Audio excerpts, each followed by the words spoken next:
Good morning students. आज मैं एक बार पुनः आप लोगों को नरेशन के बारे में बताने जा रहा हूँ। लास्ट वीडियो में मैंने आपको असर्टिव सेंटेंस का इनडायरेक्ट नरेशन बताया था और आज मैं आपको नरेशन में इंट्रोगेटिव सेंटेंस का इनडायरेक्ट नरेशन कैसे बनाया जाता है इसके बारे में कुछ एग्जाम्पल्स के द्वारा मैं आपको समझाने जा रहा हूँ। इसे आप ध्यान से देखें और समझें और लास्ट में इसका स्क्रीनशॉट जरूर ले लीजिएगा और कोशिश करें कि इसका नोट्स बनाएं और अधिक से अधिक अपने व्हाट्सएप ग्रुप में इसे शेयर करें। और जो भी समस्या हो हमारे पर्सनल नंबर से आप उस पर कमेंट कर सकते हैं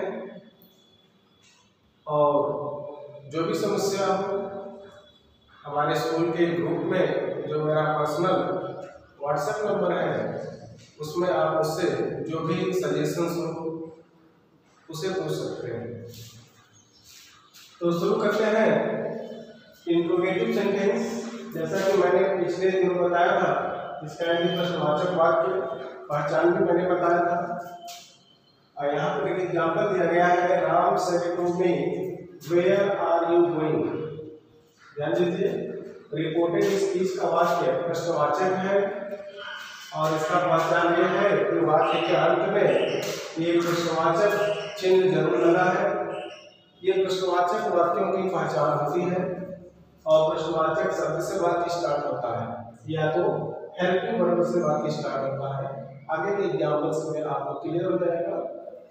तो इस बात का ध्यान दें जब भी इंट्रोगेटिव वाक्यों का आप इनडायरेक्ट नरेशन बनाएं तो सबसे जरूरी बात यह है कि आप उस वाक्य को पहचानिए और उसके बाद रिपोर्टिंग वर्ब में सेड या सेड टू को किसमें बदला जाता है ये जरूर आप याद रखें।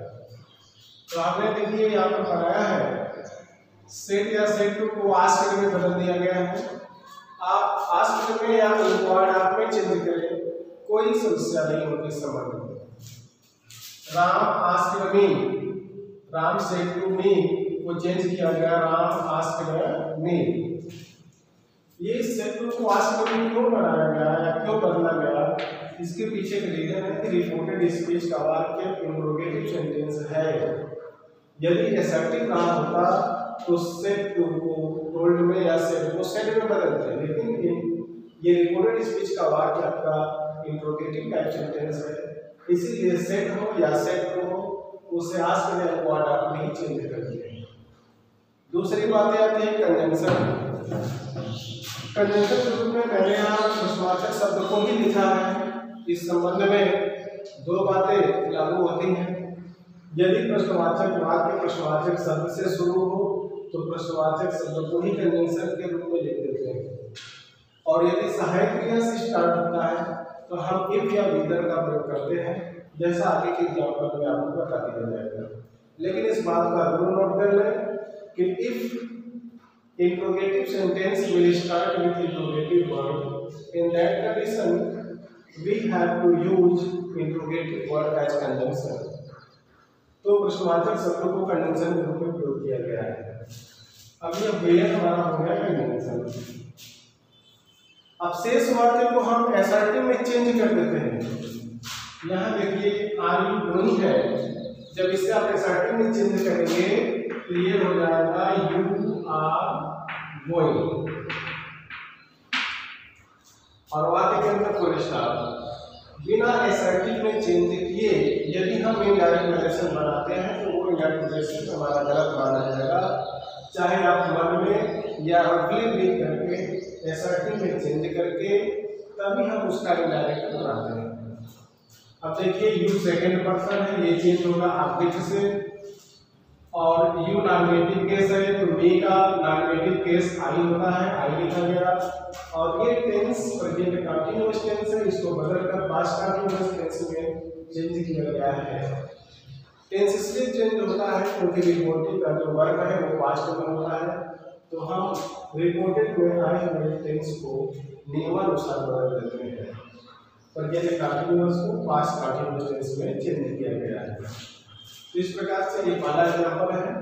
और दूसरा एग्जाम्पल देखिएगा, Radha said Mohan why have you not done my work. या ध्यान दीजिएगा, राधा ने मोहन से कही why have you not done my work, आपने मेरा कार्य क्यों नहीं किया है। ये डायरेक्ट रिलेशन है, ये भी प्रश्नवाचक शब्द से शुरू है। तो जैसा कि आप जानते हैं कि जब भी प्रश्नवाचक वाक्य हो तो हम रिपोर्टिंग वर्ड में आए से या से को आस्क के लिए एक वर्ड आगे चेंज कर देते हैं। तो राधा आस्क मोहन, और ये कन्वेंशन पुनः प्रश्नवाचक शब्द से स्टार्ट है। तो जब भी प्रश्नवाचक शब्दों से बात स्टार्ट होता है तो हम उसी प्रश्नवाचक शब्दों को कन्वेंशन ग्रुप में लिख देते हैं। अब यहाँ पर देखिए, शेष वाक्य को एसर्टिव में जब चेंज किया जाएगा तो होगा यू हैव, यू पहले आ जाएगा, हैव लास्ट में हो जाएगा, अर्थात यू के बाद लिखा जाएगा। तो हो जाएगा you have not done my work. जब यू पहले लिखेंगे तो यू भी सेकंड पर्सन का ऑब्जेक्ट है, सेकंड पर्सन का सब्जेक्ट है, और सब बटा 123 के तहत हम रिपोर्टिंग के ऑब्जेक्ट से चेंज करेंगे। तो यू सेकंड पर्सन का सब्जेक्ट है, जैसा कि आप जानते हैं सब बटा 123 के तहत फर्स्ट पर्सन को सब्जेक्ट से, सेकंड पर्सन को ऑब्जेक्ट से, थर्ड पर्सन को नो चेंज करते हैं। तो यू सेकंड पर्सन का होने के कारण रिपोर्टिंग के ऑब्जेक्ट से चेंज हो रहा है। तो हमें यू के स्थान पर मोहन का नॉमिनेटिव केस को नाउन के रूप में लिखना है। तो ये ही है, यहाँ पर मोहन का नॉमिनेटिव केस एज प्रोनाउन में लिखा गया है यहाँ पर। और दूसरी बात टेंस की आती है, तो have not done present perfect है, तो इसको पास्ट परफेक्ट में चेंज किया। ये आप देख सकते हैं, हैव को हैड में चेंज कर दिया गया, नेगेटिव है तो नॉट का प्रयोग किया गया, डन ये वर्ब का धर्म फॉर्म। और दूसरी बात, माय वर्क जो है माय फर्स्ट पर्सन का प्रोनाउन है, इसे फर्स्ट पर्सन को सब्जेक्ट से चेंज करते हैं। तो सब्जेक्ट के रूप में आप देख सकते हैं राधा है, तो राधा का पोसेसिव केस माई के स्थान पर लिखेंगे तो होगा वर्क। इस तरीके से इसको बनाया गया है। तो आपने देखा कि ये दो एग्जाम्पल्स जो प्रश्नवाचक के थे, प्रश्नवाचक शब्दों से ही स्टार्ट है, और जब भी डायरेक्ट बनाते हैं तो वाक्य को एसर्टिव में चेंज करके तब डायरेक्ट बनाया गया है, और वाक्य के अंत में फुल स्टॉप का प्रयोग किया गया है। क्वेश्चन मार्क का प्रयोग नहीं करना है, क्योंकि हम इसे एसर्टिव में बदलकर ही इसका डायरेक्ट नरेशन बनाते हैं। तीसरा example, she said to me have you completed your homework. आप यहाँ पर देख सकते हैं रिपोर्टेड स्पीच का वाक्य हेल्पिंग वर्ब से स्टार्ट है। तो मैंने आपको बताया था कंजंक्शन के रूप में जब भी हेल्पिंग वर्ब से वाक्य स्टार्ट हो तो हम इफ का प्रयोग करते हैं या विद का प्रयोग करते हैं।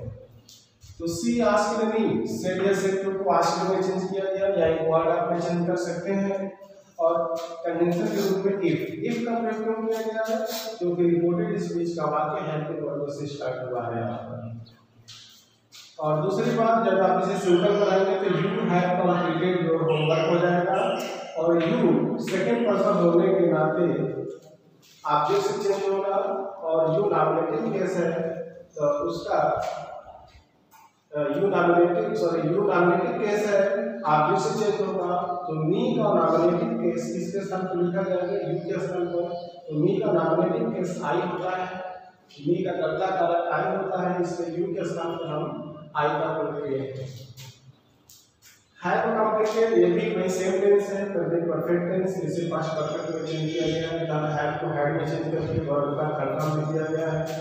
योर सेकंड पर्सन का है, सेकंड पर्सन ऑब्जेक्ट से चेंज होता है, यहाँ भी योर को मी से ही चेंज करेंगे, क्योंकि योर पोसेसिव केस है सेकंड पर्सन का, और मी का पोसेसिव केस हम योर के साथ लिखेंगे। तो मी का पोसेसिव केस का संबंध कारक हमारी होता है, और इसे यहाँ पर लिख दिया गया है। बाकी जो अन्य शब्द हैं उन्हें जो का जो यहाँ पर नोट कर दिया गया है। तो आप देख सकते हैं standard condition, she asked me if I had completed my homework. ये तीन एग्जांपल हुए। और चौथा एग्जांपल में आप देख सकते हैं इसमें कंजंक्शन में कुछ चेंजिंग है, वेदर का प्रयोग किया गया है। क्यों किया गया है, पहले एग्जांपल को पढ़ें। My friend said to me will you go to Delhi और मुंबई। तो यहाँ पर आप देख सकते हैं सेरिया सेंटेंस को हम आज के वार्ड में बदले हैं। यहाँ पर आज में लिखा गया है कि माय फ्रेंड आस्क्ड मी, और यहाँ पर देखिए विल हेल्पिंग वर्ब है, लेकिन यहाँ पर विदर का प्रयोग किया गया है कंडीशन के रूप में। इफ का प्रयोग भी कर सकते हैं, विदर का भी प्रयोग कर सकते हैं, लेकिन जब भी चॉइस की बातें होती हैं, पसंद की बातें होती हैं, तो हम ऐसे वाक्यों में कंडीशन के रूप में विदर का ही प्रयोग करते हैं। आप देख सकते हैं will you go to Delhi और मुंबई, जहां पर अल्टरनेटिव बातें होती हैं, वैकल्पिक बातें होती हैं या पसंद की बातें होती हैं, बात कंफर्मेशन नहीं होती है, तो ऐसे स्थानों पर हम कंडीशन के रूप में विदर का प्रयोग करते हैं। यदि आप विदर का प्रयोग नहीं करेंगे, इफ कर देंगे, तो ये सेंटेंस रॉन्ग हो जाएगा। इस बात का विशेष ध्यान दें। Will you go to Delhi और मुंबई, जब इसको सिंपल बनाएंगे तो you will go to Delhi और मुंबई हो जाएगा। और यू सेकंड पर्सन का है, तो ये ऑब्जेक्ट से चेंज होगा, यू के स्थान पर आई लिख दिया गया है। तो ऐसे तो यू विल हो जाएगा, लेकिन आई के साथ सेल का प्रयोग होता है, तो हम सेल को किसमें बदल दिए हैं, शुद्ध में बदल दिए हैं, क्योंकि विल का प्रयोग सेल का शुद्ध होता है। आई के साथ है सेल का ही प्रयोग होता है, तो सेल को शुद्ध में बदल दिया गया है। फिर गो टू दिल्ली और मुंबई और टुमारो को बदल दिया गया है द नेक्स्ट डे में, क्योंकि टुमारो को द नेक्स्ट डे में बदल दिया जाता है। एक एग्जाम्पल विदर का और भी दिया गया है आपके सामने। She said to me, she said to me, sorry she said to him do you like tea और कॉफी।